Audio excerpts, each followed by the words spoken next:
right, guys, update on the bike. Does it start? Unfortunately, the bike does not start right now. It does have a security system on it. If you see, this thing is about to go crazy because the fob is not with the bike. I don't have the fob. Now, I've been trying to crack the code. I've tried all 1s, 2s, 3s, all the way up through 9. I've tried 0s. I've tried 1, 2, 3, 4, 5. I've tried the last 5 of the VIN. Nothing's working so far. So if you guys know of a code that is pretty common, maybe you have an idea of how to crack the code, let me know in the comments. I would greatly appreciate it.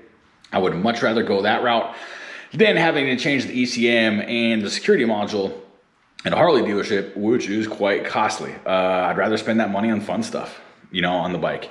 That's not, getting a new ECM and security module is not a sexy purchase. But then again, I guess when you hear the motor roaring, it is a sexy purchase. So hoping we can get that done here in the upcoming week, get this thing fired up. Super excited to hear it roar. Update on the rest of the bike. I've taken off all of the saddlebags, little side covers. I've left the rear fender on there for now. Reason being is I'm not sure if I'm gonna paint it a different color or not yet.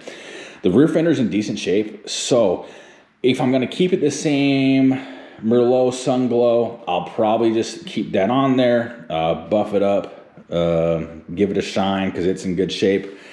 If I am going to paint it a different color, which I have some colors in mind, then obviously I'm taking that off and we're gonna do a complete paint color scheme change.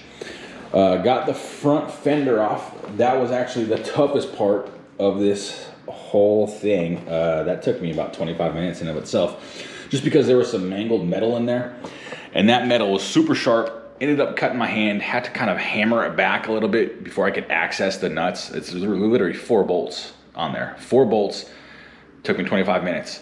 Hey, I'm not the best mechanic in the world, but I got it done.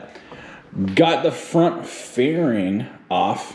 I did think that I would not have to replace the inner fairing. However, now that the front fairing's off, I can see a crack in there. And I was kind of thinking, because I've got my Electra right here, and I was sitting on it, and then I sat on the Street Glide, and I was like, man, this fairing's a lot closer than what it is on my Electra. And I'm like, oh, maybe it's just a model year difference or something.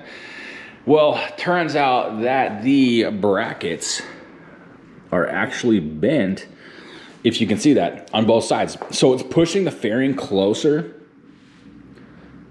Not sure if you can see that or not, but there's a bend right there. So it's pushing the fairing closer to the rider position, which is why I kind of felt like that. So I was gonna paint the inner fairing anyways, so not really a big deal because I was gonna have to take all that stuff out. $100, couple $100 new piece of plastic, really not a big deal. And it's brand new at that point too, so it'll look just that much better and allow me to paint it. If you guys like this video, please hit the like button. Also, please subscribe. It helps me out tremendously. It doesn't cost you a thing, free for you to do, but it really helps my channel out and try to grow the channel.